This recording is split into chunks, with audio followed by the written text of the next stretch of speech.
सभी भक्तजन मिलके बोलिए संतोषी माता की जय। आज शुक्रवार को सुनिए संतोषी माता की बड़ी ही दुर्लभ व्रत कथा। एक बुढ़िया थी और उसके 7 पुत्र थे। 6 कमाने वाले थे, एक निकम्मा था। बुढ़िया माँ 6 पुत्रों की रसोई बनाती, भोजन कराती और पीछे से जो कुछ बचता सो 7वें को दे देती थी। परंतु वह बड़ा भोला भाला था, मन में कुछ विचार न करता। एक दिन अपनी बहू से बोला, देखो मेरी माता का मुझ पर कितना प्यार है। वह बोली, क्यों नहीं, सबका जूठा बचा हुआ तुमको खिलाती जो है। वह बोला, भला ऐसा भी कहीं हो सकता है क्या? मैं जब तक आंखों से ना देखूं मान नहीं सकता। बहू ने हंसकर कहा, तुम देख लोगे तब तो मानोगे। कुछ दिन बाद बड़ा त्योहार आया। घर में 7 प्रकार के भोजन और चूरमा के लड्डू बने। वह जांचने को सिर दर्द का बहाना कर पतला कपड़ा सिर पर ओढ़कर रसोई में जाकर सो गया और कपड़े के अंदर से सब देखता रहा। 6 भाई भोजन करने आए। उसने देखा माँ ने सब उनके लिए सुंदर सुंदर आसन बिछाए हैं, 7 प्रकार की रसोई परोसी है। वह आग्रह करके जिमाती हैं। वह देखता रहा। 6 भाई भोजन कर उठे तब माता ने उनकी जूठी थालियों में से लड्डुओं के टुकड़ों को उठाया और एक लड्डू बनाया। जूठन साफ कर बुढ़िया माँ ने पुकारा, उठो बेटा, 6 भाई भोजन कर गए हैं, अब तू ही बाकी है, उठना, कब खाएगा? वह कहने लगा, माँ मुझे भोजन करना नहीं, मैं परदेश जा रहा हूँ। माता ने कहा, कल जाता है तो आज ही जा। वह बोला, हाँ हाँ आज ही जा रहा हूँ। यह कहकर घर से निकल गया। चलते समय बहू की याद आई। वह गौशाला में उपले थाप रही थी। वहीं जाकर उससे बोला, हम जावें परदेश को, आवेंगे कुछ काल, तुम रहियो संतोष से धर्म आपनो पाल। वह बोली, जाओ पिया आनंद से, हमरो सोच हटाए, राम भरोसे हम रहें, ईश्वर तुम्हें सहाय, देव निशानी अपनी देखूं धरू मधीर, सुधि हमरी मति विसरियों रखियो मन गंभीर। वह बोला, मेरे पास तो कुछ नहीं है, यह अंगूठी है सो ले लो और अपनी कुछ निशानी मुझे भी दे दो। वह बोली, मेरे पास क्या है, यह गोबर भरा हाथ है। यह कहकर उसकी पीठ में गोबर के हाथ की थाप मार दी। वह चल दिया। चलते चलते दूर देश में पहुंचा। वहां पर एक साहूकार की दुकान थी। वहां जाकर कहने लगा, भाई मुझे नौकरी पर रख लो। साहूकार को जरूरत थी। साहूकार उससे बोला, रह जा। लड़के ने पूछा, तनख्वाह क्या दोगे? साहूकार ने कहा, काम देख कर दाम मिलेंगे। साहूकार की नौकरी मिली है। वह सवेरे 7 बजे से रात तक नौकरी बजाने लगा। कुछ दिनों में दुकान का सारा लेन देन, हिसाब किताब, ग्राहक को माल बेचना, सारा काम करने लगा। साहूकार के 7-8 नौकर थे। वे सब चक्कर खाने लगे कि यह तो बड़ा होशियार बन गया है। सेठ ने भी काम देखा और 3 महीने में उसे आधे मुनाफे का साझीदार बना दिया। वह 12 वर्ष में ही नामी सेठ बन गया और मालिक सारा कारोबार उस पर छोड़कर बाहर चला गया। अब बहू पर क्या बीती सो सुनो। सास ससुर उसे दुख देने लगे। सारी गृहस्थी का काम करा के उसे लकड़ी लेने जंगल में भेजते। इस बीच घर की रोटियों के आटे से जो भी भूसी निकलती उसकी रोटी बनाकर रख दी जाती और फूटे नारियल के खोपरे में पानी। इस तरह दिन बीतते रहे। एक दिन वह लकड़ी लेने जा रही थी कि रास्ते में बहुत सी स्त्रियां संतोषी माता का व्रत करती दिखाई दी। वह वहां खड़ी हो कथा सुनकर बोली, बहनों यह तुम किस देवता का व्रत करती हो और इसके करने से क्या फल मिलता है? इस व्रत के करने की क्या विधि है? यदि तुम अपने व्रत का विधान मुझे समझाकर कहोगी तो मैं तुम्हारा एहसान मानूंगी। तब उनमें से एक स्त्री बोली, सुनो, ये संतोषी माता का व्रत है। इसके करने से निर्धनता, दरिद्रता का नाश होता है और लक्ष्मी आती है। मन की चिंताएं दूर होती हैं। घर में सुख होने से मन प्रसन्न और शांति मिलती है। निपुत्र को पुत्र मिलता है। प्रियतम बाहर गया हो तो जल्दी आता है। कंवारी कन्याओं को मनपसंद वर मिलता है। राजद्वारे में बहुत दिनों से अगर मुकदमा चल रहा हो तो वो भी खत्म हो जाता है। सब तरह से सुख शांति, घर में धन जमा हो, पैसा जायदाद का लाभ, रोग दूर हो जावे तथा जो कुछ मन में कामना हो वे सब संतोषी माता की कृपा से पूरी हो जावे। इसमें संदेह बिल्कुल भी नहीं है। वह पूछने लगी, यह व्रत किसने कैसे किया जाता है? यह भी बताओ तो बड़ी कृपा होगी। स्त्री कहने लगी, 1.25 रुपये का गुड़ चना लेना, इच्छा हो तो 5.25 रुपये का या 11.25 रुपये का लेना।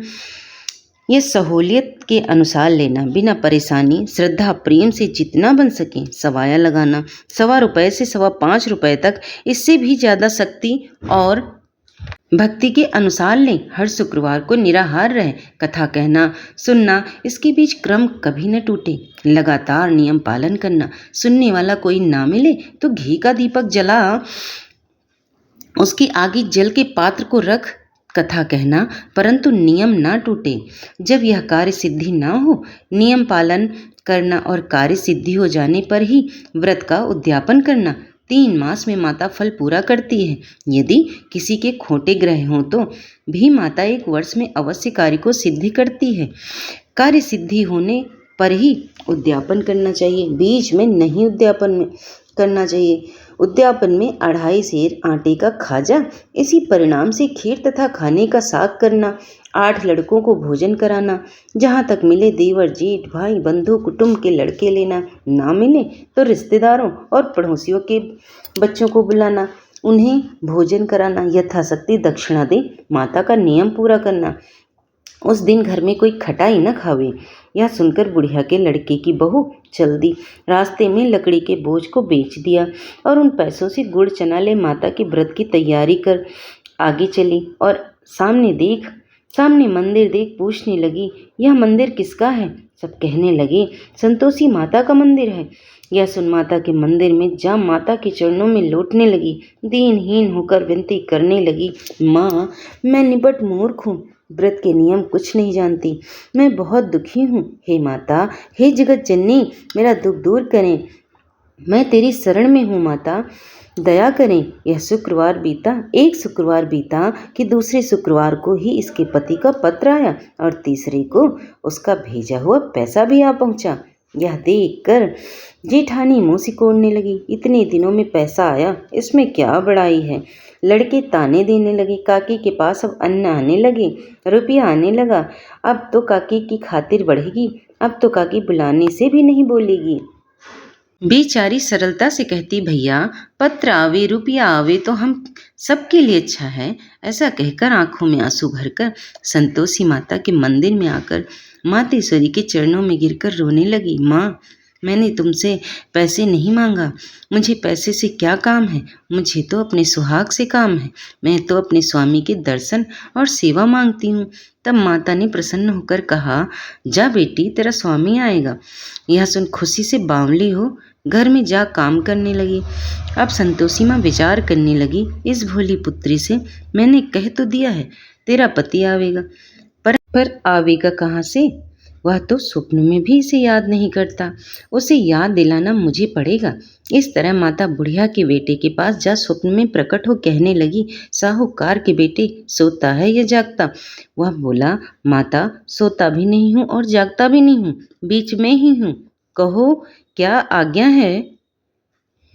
माँ कहने लगी, तेरा घर बार कुछ है या नहीं? वह बोला, मेरा सब कुछ है माता, माँ बाप भाई बहन बहू, क्या कमी है? माँ बोली, भोले पुत्र, तेरी स्त्री तेरी घोर संकट उठा रही है, माँ बाप उससे दुख दे रहे हैं, वह तेरे लिए तरस रही है, तो उसकी सुधि ले। वह बोला, हाँ माता, यह तो मुझे भी मालूम है, परंतु मैं कैसे जाऊँ?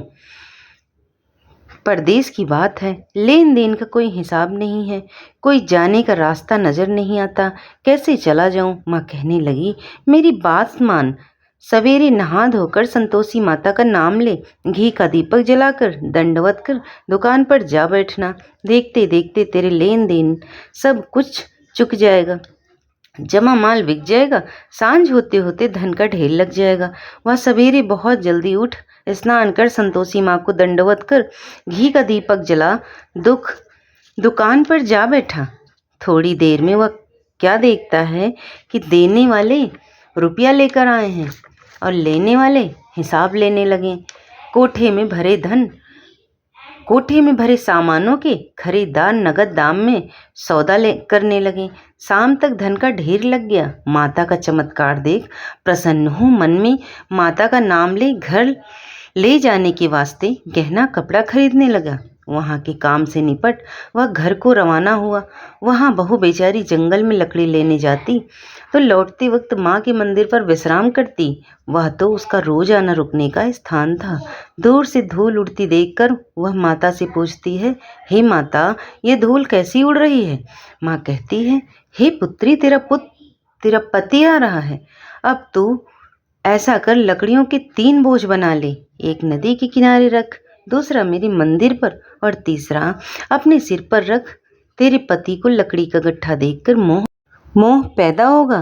वह वहाँ रुकेगा, नाश्ता पानी बनाकर खाकर माँ से मिलने जाएगा। अब तो लकड़ियों का बोझ उठाकर जाना और बीच चौक में गट्ठा डालकर 3 आवाजें जोर से लगाना, लो सासू जी, लकड़ियों का गट्ठा लो, भूसी की रोटी दो, नारियल के खोपरे में पानी दो।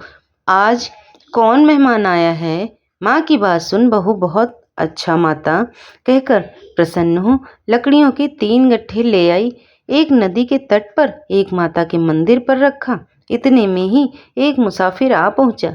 सूखी लकड़ी देखकर उसकी इच्छा हुई कि अब यही विश्राम करें और भोजन बनाकर खाकर गांव जाएं। इस प्रकार भोजन बना, विश्राम कर वहां गांव को गया। सबसे प्रेम से मिला। उसी समय बहू सिर पर लकड़ी का गट्ठा लिए आती है।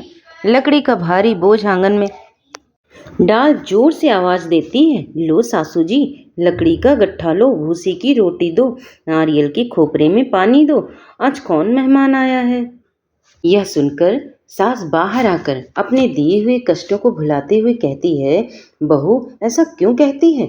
तेरा मालिक ही तो आया है। आ बैठ, मीठा भात खा, भोजन कर, कपड़े पहन, गहने पहन। इतने में आवाज सुन उसका स्वामी बाहर आता है और लकड़ी और अंगूठी देख व्याकुल हो उठा और माँ से पूछता है, माँ, यह कौन है? माँ कहती है, बेटा, यह तेरी बहू है। आज 12 वर्ष हो गए तो जब से गया है तब से सारे गांव में जानवर की तरह भटकती फिरती है। काम काज घर का कुछ करती नहीं, 4 समय आकर खा जाती है। अब तुझे देख कर भूसी की रोटी और नारियल के खोपरे में पानी मांगती है। वह लज्जित हो बोला, ठीक है माँ, इसे भी देखा है और तुम्हें भी देखा है। अब मुझे दूसरे घर की ताले की चाबी दो, मैं उसमें रहूँगा। तब माँ बोली, ठीक है बेटा, जैसी तेरी मर्जी, कहकर ताले का चाबी का गुच्छा पटक दिया। उसने ताले की चाबी लेकर दूसरे कमरे में गया जो तीसरी मंजिल के ऊपर था। उसे खोलकर सारा सामान जमाया। एक दिन में ही वहाँ राजा के महल जैसा ठाट बाट बन गया। अब क्या था, वे दोनों सुखपूर्वक रहने लगे। इतने में अगला शुक्रवार आया। बहू ने अपने पति से कहा, मुझे माता का उद्यापन करना है। पति बोला, बहुत अच्छा है, खुशी से करो। वह तुरंत ही उद्यापन की तैयारी करने लगी। जेठ के लड़कों को भोजन के लिए कहने गई। उसने मंजूर किया, परंतु पीछे से जेठानी अपने बच्चों को सिखलाती है, देखो रे, भोजन के समय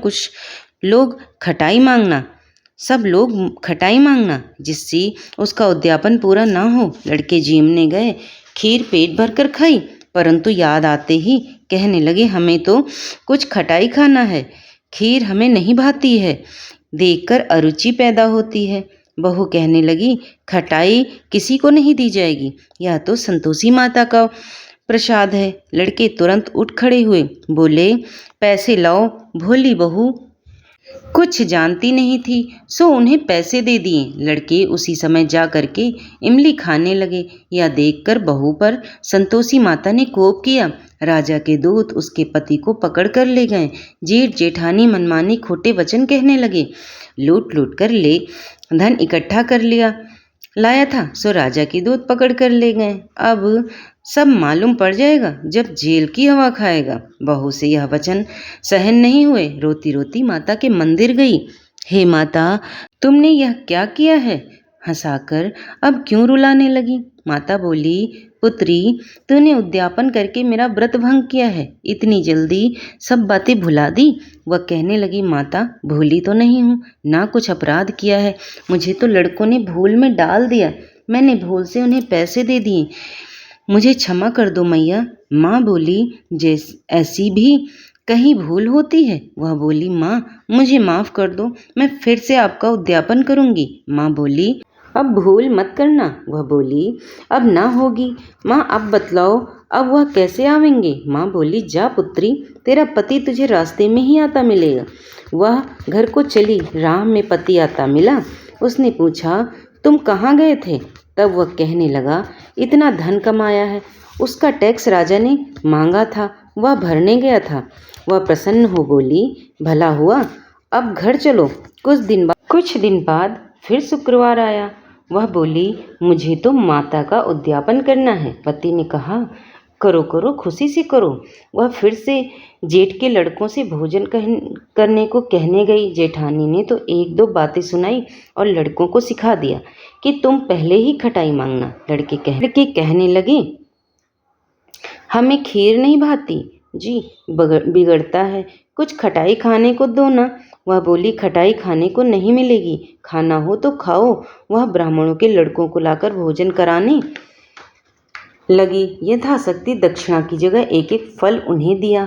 इससे संतोषी माता प्रसन्न हुई। माता की कृपा होते ही 9वें मास उसको चंद्रमा के समान सुंदर पुत्र प्राप्त हुआ। पुत्र को लेकर प्रतिदिन माता जी के मंदिर जाने लगी। माँ ने सोचा कि यह रोज आती है, आज क्यों ना मैं ही इसके घर चलूं, इसका आसरा देखूं तो सही। यह विचार कर माता ने भयानक रूप बनाया। गुड़ और चने से सना मुख, ऊपर सूंड के समान होठ, उस पर मक्खियां बिनबिना रही थीं। दहलीज में पांव रखते ही उसकी सास चिल्लाई, देखो रे, कोई चुड़ैल चली आ रही है। लड़कों, इसे भगाओ, नहीं तो ये किसी को खा जाएगी। लड़के डरने लगे और चिल्लाकर खिड़की बंद करने लगे। छोटी बहू रोशनदान से देख रही थी। प्रसन्नता से वह पगली होकर चिल्लाने लगी, आज मेरी माताजी मेरे घर आई हैं। यह देखकर बच्ची को दूध पिलाने से हटाती है। इतने में सास का क्रोध फूट पड़ा। बोली, इसे देख कैसी उतावली हुई है, जो बच्ची को पटक दिया है। इतने में माँ के प्रताप से जहाँ देखो वहीं लड़के ही लड़के नजर आने लगे। वह बोली, माँ जी, मैं जिनका व्रत रखती हूँ, यह वही संतोषी माता हैं। इतना कहकर झट से सारे घर के किवाड़ खोल देती है। सबने माता के चरण पकड़ लिए और विनती कर कहने लगे, हे माता, हम मूर्ख हैं, हम अज्ञानी हैं और पापी भी। तुम्हारे व्रत की विधि हम नहीं जानते। तुम्हारा व्रत भंग कर हमने बहुत बड़ा अपराध किया है। हे माता, आप हमारा अपराध क्षमा करें। इस प्रकार माता प्रसन्न हुई। माता ने बहू को जैसा ही फल दिया है वैसे सबको दें। कथा को सुनने सुनाने वाले, पढ़ने पढ़ाने सभी भक्तजनों पर संतोषी माता सभी पर अपना आशीर्वाद बनाए रखें। और अब सुनिए संतोषी माता की आरती। जय संतोषी माता मैया, जय संतोषी माता, अपने सेवक जन की सुख संपत्ति दाता। माँ जय संतोषी माता, सुंदर चीर सुनहरी, माता धारण कीन्हो, हीरा पन्ना दम के तन सिंगार लीन्हो। मैया जय संतोषी माई, गिरु लाल छटा छवि, बदन कमल सोहे, मंद हसत करुणामयी, त्रिभुवन जन मोहे। मैया जय संतोषी माई, स्वर्ण सिंहासन बैठी, चवर ढुरे प्यारे, धूप दीप नैवेद्य मधु, मेवा भोग धरे न्यारी। मैया जय संतोषी माई, गुण अरुचना परम प्रिय, ताम संतोष कियो, संतोषी कहलाई, भक्तन वैभव दियो। मैया जय संतोषी माई, शुक्रवार प्रिय मानत, आज दिवस सोही, भक्त मंडली आई, कथा सुनत मोही। मैया जय संतोषी माई, मंदिर जगमग ज्योति कम, मंगल ध्वनि छाई, विनय करे हम बालक, चरणन सिर नाई। मैया जय संतोषी माई, भक्ति भाव में पूजा अंगीकृत कीजे, जो मन वस्यों हमारे इच्छा फल कीजे। मैया जय संतोषी माई, दुखी दरिद्री रोगी संकट मुक्त किए। बहुधन धान्य भरी घर सुख सौभाग्य दिए। मैया संतोषी माई, ध्यान धरो जिस मन जन ने मनवांछित फल पायो। पूजा कथा श्रवण कर घर आनंद आयो। मैया जय संतोषी माई, शरण गहे की लज्जा रखियो जगदम्बे।